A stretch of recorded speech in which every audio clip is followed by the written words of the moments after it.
अस्सलाम वालेकुम नाजरीन। अवामी तनाज़ुर के नए व्लॉग के साथ मैं हूं खालिद भट्टी। आज के व्लॉग में हम आपको ताज़ा तरीन अपडेट से आगाह करेंगे रावलपिंडी के हलकों के बारे में। पहले हम NA 51 रावलपिंडी कम मरी कम रावलपिंडी, जो भी आप उसको कहना चाहें, क्योंकि नया ज़िला बना है लेकिन ये हल्का पूरा उसके ऊपर मुश्तमिल है। उसकी 2 तहसीलें उसके अंदर हैं, 2 तहसीलें रावलपिंडी की, कोहटा और कलर सईदा उसके अंदर है। तो इसलिए ये हल्का अब कहलाता है NA 51 मरी कम रावलपिंडी। तो ये वो हल्का है इसके बारे में हम बात करेंगे। इसके अलावा NA 52, NA 53 और NA 54 जो है रावलपिंडी के जो हल्के हैं, इनके बारे में भी आज आपको तफसीलात से और ताज़ा तरीन अपडेट्स जो है, क्या सूरत हाल है, कौन आगे कौन पीछे, इसके बारे में आपको आज मुकम्मल तौर पर आगाह करने की कोशिश करेंगे आज के इस व्लॉग में। अगर हम बात करें, इससे पहले कि हम आपको तफसीलात फराहम करें, आपको तजिया दें, आपसे गुजारिश है कि अगर हमारा चैनल अवामी तनाज़ुर अभी तक सब्सक्राइब नहीं किया, उसको सब्सक्राइब कर लें और जो है बेल का आइकॉन है वो टली ज़रूर खड़का दें, ताकि वो टली खड़काएंगे तो आपको जब भी हमारा हम अपलोड करेंगे नया व्लॉग, तो आपके पास नोटिफिकेशन पहुंच जाएगा, आपको इंडिकेशन आएगी। और अगर आपको व्लॉग पसंद आए, इसको शेयर करें, लाइक करें और महज़ब अंदाज से अपनी राय का इज़हार करें। इख्तलाफ करना है बिल्कुल करें। आपको कोई भी बात लगता है कि हमने व्लॉग में गलत कही है या वो हक़ाइक़ के मुताबिक मुनाफी है, आप बिल्कुल उसका इजहार करें, उसकी निशानदेही करें, उस पर अपनी राय का इजहार भी करें। आपको पूरा हक़ है, लेकिन महज़ब अंदाज से, गालम गलोच ना करें। और जिस तरह 2 महज़ब इंसान आपस में बात करते हैं, बिल्कुल आप इस तरह से इसके ऊपर अपनी राय दें। NA 51 जो है, यहाँ वोटर्स की तादाद है 5,90,372। यहाँ दिलचस्प सूरत हाल है। मैं पहले यहाँ से शुरू करना चाहूँगा। ये जो हल्का है, मैंने पहले बताया, तहसील मरी, तहसील कोटली सतियाँ, तहसील कोहटा और तहसील जो है वो कलर सईदा के ऊपर मुश्तमिल हल्का है। अब यहाँ सूरत हाल ये है कि यहाँ पर 2013-2018 में मुकाबला हुआ था PTI के सदाकत अब्बासी और मुस्लिम लीग नून के साबिक़ वज़ीर-ए-आज़म और सीनियर तरीन रहनुमा जनाब शाहिद खान अब्बासी के दरमियान। शाहिद खान अब्बासी 2013 में जीत गए थे, 2018 में वो सदाकत अब्बासी से हार गए थे। इस वक्त जो इलेक्शन हो रहा है, इसमें ये दोनों उम्मीदवार नहीं है। ना तो शाहिद खान अब्बासी इलेक्शन लड़ रहे हैं, उन्होंने फॉर्मली अभी मुस्लिम लीग नून को खैराबाद नहीं कहा, लेकिन वो अमलन छोड़ चुके हैं मुस्लिम लीग नून उन्होंने टिकट नहीं, उन्होंने कहा मैंने इलेक्शन नहीं लड़ना, अपने बेटे के लिए कोशिश की, उन्होंने टिकट नहीं दिया। तो अब यहाँ सूरत हाल जो है वो बड़ी दिलचस्प है। ना सदाकत अब्बासी लड़ रहे हैं तहरीक इंसाफ से, जो जीते थे पिछली दफ़ा, और ना शाहिद खान अब्बासी, जो कि 6 इलेक्शन इस हल्के से जीते। 8 इलेक्शन लड़े उन्होंने, 2 हारे, 6 इलेक्शन वो यहाँ से इस हल्के से जीते थे। तो अब 5 वो खुद जीते, 1 उनके वालिद जीते 85 में। तो अब वो नहीं है, दोनों नहीं है। तो जो वैक्यूम पैदा हुआ है, वहाँ पे मुस्लिम लीग नून ने टिकट दिया राजा उसामा सरवर को। ये राजा इशफाक सरवर मुस्लिम लीग नून के मरी से सदाबहार MP होते थे, मिनिस्टर भी रहे और मुस्लिम लीग पंजाब के जनरल सेक्रेटरी भी थे। पिछले इलेक्शन में ये शिकस्त खा गए थे PTI के उम्मीदवार से, मरी से। तो उन्होंने जो है वो, उनके ये साहबजादे हैं, इनको टिकट मिला, इनके चचा ने बगावत की, वो मुस्लिम लीग नून छोड़ गए। लेकिन राजा उसामा सरवर जो हैं वो अपनी कैंपेन कर रहे हैं और बहुत अच्छी पोजीशन है उनकी वहाँ पे। तहरीक इंसाफ ने जो टिकट दिया है वो मेजर लताफत सत्ती को दिया है।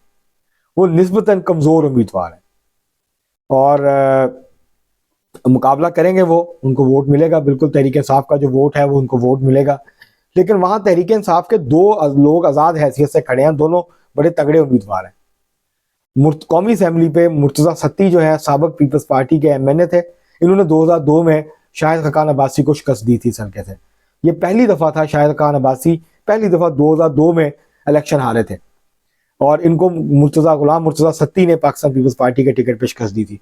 2008 में शाहिद खान अब्बासी जीत गए थे, लेकिन बहुत करीबी मुकाबला हुआ था गुलाम मुर्तज़ा सत्ती के साथ। 2013 में गुलाम मुर्तज़ा सत्ती फिर पीपल्स पार्टी के उम्मीदवार थे, हार गए थे। उसके बाद फिर वो जो है वो तहरीक इंसाफ में शामिल हो गए, लेकिन तहरीक इंसाफ ने उनको टिकट नहीं दिया, पिछली दफ़ा उनकी जगह पे टिकट दे दिया सदाकत अब्बासी को। तो अब वो आज़ाद, उनको टिकट नहीं मिला तो वो आज़ाद हैसियत से खड़े हो गए और वो काफ़ी डैमेज कर रहे हैं तहरीक इंसाफ को। सत्ती कोटली सतिया में भी सत्ती, क्योंकि बरादरी से उनका ताल्लुक है और वो कोहटा से उनका ताल्लुक है, तो कोहटा तहसील के अंदर भी एक तो ये वहाँ पे सिचुएशन है। तो इस वक्त अगर हम वैसी तो मजमूई बात करें इस हल्के की, तो यहाँ इस वक्त उसामा सरवर की पोजीशन बेहतर नज़र आ रही है। और जो मेजर लताफ़त हैं ये जोर लगा रहे हैं ज़्यादा ये इस तरफ जो पिंडी की तहसीलें हैं वहाँ भी, कोटली सतिया में भी, लेकिन यहाँ पे इस वक्त बेहतर नज़र पोजीशन है। उसामा सरवर जो है वो बेहतर पोजीशन में नज़र आते हैं। बहुत करीबी मुकाबला होगा। लताफ़त जो सती हैं मेजर रिटायर्ड, इनका वायलन इंतखाबी निशान है, PTI के हैं ये। मुर्तज़ा सती आज़ाद खड़े हैं। महरीन अनवर राजा पाकिस्तान पीपल्स पार्टी की जो है वो उम्मीदवार हैं, पार्लियामेंटेरियन के उम्मीदवार हैं। तो अगर पिछली दफ़ा से अगर हम देखें इसका, तो ये जो आप ये कह लें, और यहाँ पे TLP का वोट बैंक भी है। TLP के उम्मीदवार ने 27,000 से ज़्यादा वोट लिए थे, पीपल्स पार्टी से ज़्यादा वोट लिए थे इस हल्के में पिछली दफ़ा भी। तो यहाँ दिलचस्प मुकाबला होने की तवक्को है। उम्मीद ये है क्योंकि मुस्लिम लीग नून के जो सूबाई विंग्स हैं वो मजबूत नज़र आ रहे हैं, तो इम्कान यही है कि मुस्लिम लीग नून ये हल्का जीत जाएगी और राजा उसामा सरवर जो है इस हल्के से कामयाब हो जाएंगे। लेकिन बहुत सख्त मुकाबला है, कोई आसान मुकाबला नहीं है। बहुत करीबी, चंद हज़ार, 2-4 हज़ार वोट का फ़र्क जो है वो ऊपर नीचे होगा। दूसरा जो हल्का है जिसकी आज हम बात करेंगे वो है NA 52 रावलपिंडी 2 गुजर खान तहसील का हल्का है ये यहाँ 6,29,386 वोटर्स हैं टोटल। पिछली दफ़ा यहाँ से Raja Pervaiz Ashraf Pakistan Peoples Party Parliamentarian के साबिक़ वज़ीर आज़म और बाद में स्पीकर रहे, आप भी स्पीकर हैं वो, इन्होंने 1,25,480 वोट लिए थे, कामयाब हुए थे। इनके मुकाबले में थे तहरीक इंसाफ के चौधरी मोहम्मद अजीम, 97,084 वोट लिए थे। इस तरह कोई 28,000 वोटों से राजा परवेज़ अशरफ जीत गए थे। राजा जावेद इखलास जो नून लीग के उम्मीदवार हैं, उन्होंने 72,764 वोट यहाँ से लिए थे। तो यहाँ से जो रमज़ान अवान थे TLP के, उन्होंने कोई 23,491 वोट लिए थे। अब यहाँ जो सूरत हाल है वो ये है कि राजा परवेज़ अशरफ फिर उम्मीदवार हैं और मजबूत उम्मीदवार हैं। इस हल्के में राजा परवेज़ अशरफ जो है इस वक्त सबसे आगे हैं, मजबूत उम्मीदवार हैं और उनके जीतने के इम्कान सबसे ज़्यादा हैं। उनका बहुत सख्त मुकाबला होगा राजा जावेद इखलास के साथ, जो मुस्लिम लीग नून के उम्मीदवार हैं। लेकिन इम्कान यही है कि राजा जावेद इखलास शायद ये सीट ना जीत पाएँ और राजा परवेज़ अशरफ ये नशस्त जीत जाएँ। ये रावलपिंडी डिवीज़न में जो 12 कौमी असम्बली के हल्के हैं, ये वाहिद सीट है जहाँ पाकिस्तान पीपल्स पार्टी जो है वो जीतने की पोजीशन में और इसका इम्कान मौजूद है। इस दफ़ा TLP ने चौधरी रियाज हैं, ये साबिक़ MNA हैं नून लीग के और साबिक़ सूबाई मेंबर सूबाई असम्बली भी हैं। तो तहरीक इंसाफ जो है TLP ने इनको टिकट दिया और ये TLP के टिकट पे यहाँ से इस वक्त मैदान में उतरे हुए। तो ये तो था रावलपिंडी का हल्का NA 52। यहाँ से राजा परवेज़ अशरफ के जीतने के इम्कान इस वक्त ज़्यादा हैं, लेकिन सख्त मुकाबला है। अब हम बात करते हैं NA 53 रावलपिंडी का जो हल्का है। यहाँ 3,57,199 वोट हैं। ये चक्री और इर्द गिर्द के, चक बेली और इर्द गिर्द के इलाकों में मुश्तमिल हल्का है। देही हल्का है ये रावलपिंडी का। बेसिकली थोड़ा सा शहर का इलाका आता है, बाकी ये सारा मुजाफाती इलाका आप कह लें, शहर का आता है इसमें। यहाँ से पिछली दफ़ा जीते थे। ये चौधरी निसार अली खान का हल्का है। चौधरी निसार अली खान रिकॉर्ड 8 दफ़ा लगातार इलेक्शन जीते अपने इस हल्के से। 1985 से लेके 2013 तक मुसलसल उन्होंने 8 कामयाबियाँ हासिल की। 2018 में पहली दफ़ा उनको शिकस्त का जायका चखना पड़ा। चौधरी यहाँ से गुलाम सरवर खान जो हैं, उन्होंने 89,055 वोट लेके उनको हराया था। चौधरी निसार अली खान ने 66,369 वोट लिए थे, जबकि ये 2013 में यहाँ से जो है ये यहाँ पे जो सूरत हाल थी वो ये थी कि 89,000 से ज़्यादा गुलाम सरवर खान के वोट थे, निसार अली खान के 66,000 से ज़्यादा वोट थे। राजा कमरुल इस्लाम जो नून लीग के उम्मीदवार थे उस वक्त जेल में थे, उनके 21,754 वोट थे। अब सूरत हाल ये है कि यहाँ पे गुलाम सरवर खान जो है वो IPP के उम्मीदवार हैं, लेकिन कैंपेन नहीं कर रहे। चौधरी निसार अली खान जो है वो आज़ाद हैसियत से लड़ रहे हैं। पिछली दफ़ा भी आज़ाद हैसियत में लड़ा। नून लीग के साथ तवील रफाकत थी, लेकिन 2018 के इलेक्शन से पहले इख्तलाफात पैदा हुए। निसार अली खान मुस्लिम लीग नून छोड़ गए, अब ये आज़ाद हैसियत से दोबारा इलेक्शन लड़ रहे हैं। इस वक्त उनकी पोजीशन बेहतर है बाकी सारे उम्मीदवारों से। उनका मुकाबला असल में है कर्नल अजमल साबर के साथ। ये कर्नल अजमल साबर जो हैं ये तहरीक इंसाफ के उम्मीदवार हैं। इन्होंने आखिरी इलेक्शन लड़ा था जब, तो ये 69,000, ये 2013 में लड़े थे, 69,769 वोट इन्होंने लिए थे। तो ये मजबूत उम्मीदवार हैं, ये कोई बहुत कमज़ोर उम्मीदवार नहीं है। लेकिन जो चौधरी निसार अली खान को एडवांटेज मिला है यहाँ, उनकी और राजा परवेज़ अशरफ की आपस के अंदर डील हुई। पाकिस्तान पीपल्स पार्टी ने यहाँ से चौधरी निसार अली खान के कज़न यहाँ से इलेक्शन लड़ा करते हैं, चौधरी कामरान अली खान, और वो 40-50 हज़ार के करीब वोट ले लिया करते थे। उनको टिकट नहीं दिया और ये सीट जो है इस पर सीट एडजस्टमेंट एक तरह से कर ली।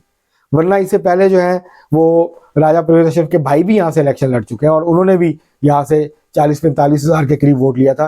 तो इस तरह से चौधरी निसार अली खान को एक एडवांटेज मिल गया है, उनको सपोर्ट मिल गई है राजा परवेज अशरफ की तरफ से और चौधरी निसार अली खान की पोजीशन मजबूत और मुस्तहकम हो गई है। कर्नल जो है अजमल साबर, इनका ज़्यादा दारोमदार तहरीक इंसाफ के वोटर्स पे है, इनका अपना छोटा सा धड़ा भी है, लेकिन इनका ज़्यादा इन्हिसार उसके ऊपर है। लेकिन अगर गुलाम सरवर खान जो है वो सपोर्ट करते हैं राजा कमरुल इस्लाम की, जो नून लीग के उम्मीदवार हैं, तो फिर राजा कमरुल इस्लाम भी मुकाबले पे आ जाएंगे, वरना वो इस वक्त मुकाबले में तीसरे नंबर पे नजर आ रहे हैं इस कौमी असम्बली के हल्के से। और लगता है कि चौधरी निसार अली खान 5 साल के मुख्तसर जो है वो वक्फे के बाद कौमी असम्बली में दोबारा रौनक अफरोज होने में कामयाब हो जाएंगे, वो आ जाएंगे कौमी असम्बली में NA 53 रावलपिंडी के इस हल्के से। अब आखिरी जो हल्का जो आज हम डिस्कस करेंगे वो है NA 54 रावलपिंडी 3 कहलाता है ये। यहाँ ये हल्का है टेक्सला और वाह कैंट और इसके इर्द गिर्द के जो इलाके हैं उसके ऊपर मुश्तमिल हल्का है। यहाँ से गुलाम सरवर खान कामयाब हुए थे पिछली दफ़ा तहरीक इंसाफ के टिकट पे 1,09,86 वोट लिए थे। दूसरे नंबर पे रहे थे यहाँ से चौधरी निसार अली खान 65,767 वोट लिए थे और ये यहाँ से इलेक्शन हार गए थे गुलाम सरवर खान के मुकाबले में, काफ़ी ज़्यादा फर्क था। निसार अली खान ने आज़ाद लड़ा था। मुस्लिम लीग नून के जो उम्मीदवार थे सरदार मुमताज़ खान, उन्होंने कोई 23,000 के करीब वोट लिए थे। तो अगर चौधरी निसार नून लीग के उम्मीदवार होते तो बहुत करीबी मुकाबला होता, बहुत क्लोज मार्जिन से हारते अगर चौधरी निसार हारते, लेकिन नून लीग ने अपना वोट बैंक ले लिया। अब यहाँ सूरत हाल ये है कि चौधरी निसार अली खान फिर किस्मत आजमा रहे हैं और पाकिस्तान मुस्लिम लीग नून ने यहाँ सीट एडजस्टमेंट करते हुए अपना उम्मीदवार नहीं दिया। यहाँ से बैरिस्टर अकील जो हैं वो उम्मीदवार थे मुस्लिम लीग नून के, उन्होंने टिकट अप्लाई किया, लेकिन नून लीग ने यह हल्का खाली छोड़ दिया गुलाम सरवर खान के लिए। यहाँ मुस्लिम लीग नून का उम्मीदवार, लेकिन बैरिस्टर अदील मलक, सॉरी अकील नहीं, बैरिस्टर अदील मलक, ये अब आज़ाद हैसियत से खड़े हो गए। इन्होंने कहा मैं आज़ाद लड़ूंगा इलेक्शन, और ये मुस्लिम लीग नून का जो वोटर है उसमें से कुछ वोट ये ले जाएंगे। इस हल्के में मुस्लिम लीग नून का अगर वोटर किसी को वोट डालेगा, या वो बैरिस्टर अदील को डालेगा या वो फिर चौधरी निसार अली खान को डालेगा, जो मुसलसल यहाँ से नून लीग के टिकट पे इलेक्शन लड़ते रहे हैं और उनके बहुत ज़्यादा करीबी ताल्लुकात हैं लोगों के साथ, अपने ज़ाती ताल्लुकात हैं मुस्लिम लीग नून के लोगों के साथ। गुलाम सरवर खान इस वक्त कुछ ट्रबल में नज़र आते हैं, लेकिन यहाँ हो सकता है कि वो थोड़े से मार्जिन से जीत जाए, लेकिन बहुत क्लोज मुकाबला, बड़ा सख्त मुकाबला होगा चौधरी निसार अली खान का और गुलाम सरवर खान का। और इस वक्त यहाँ पे जो रिपोर्ट्स आ रही हैं लेटेस्ट वो ये हैं कि निसार अली खान की पोजीशन निस्बतन बेहतर नजर आती है। अगर हम इसको सम अप करें तो वो ये है कि मरी से, जो मरी का हल्का है NA 51, जो पहला हल्का है पे मरी और रावलपिंडी का, यहाँ से मुस्लिम लीग नून के जीतने के इम्कानात हैं। NA 52 जो है गुजर खान, यहाँ से Raja Pervaiz Ashraf Pakistan Peoples Party Parliamentarian के, उनके जीतने के इम्कानात हैं। जबकि NA 53 से चौधरी निसार अली खान के कामयाबी के इम्कानात जो हैं वो वक्त गुजरने के साथ साथ रोशन हो रहे हैं। NA 54 के बारे में अभी कुछ कहना कबलस वक्त है, लेकिन अभी थोड़ा सा स्लाइट सा एडवांटेज जो है वो गुलाम सरवर खान के पास है। ये है नाजरीन जो रावलपिंडी के आज हमने हल्के डिस्कस किए हैं, वहाँ पे इस वक्त तक की ये सूरत हाल है। नई अपडेट्स के साथ फिर आपको जो है वो आपकी खिदमत में हाजिर होंगे। आज के लिए इतना ही, बहुत शुक्रिया।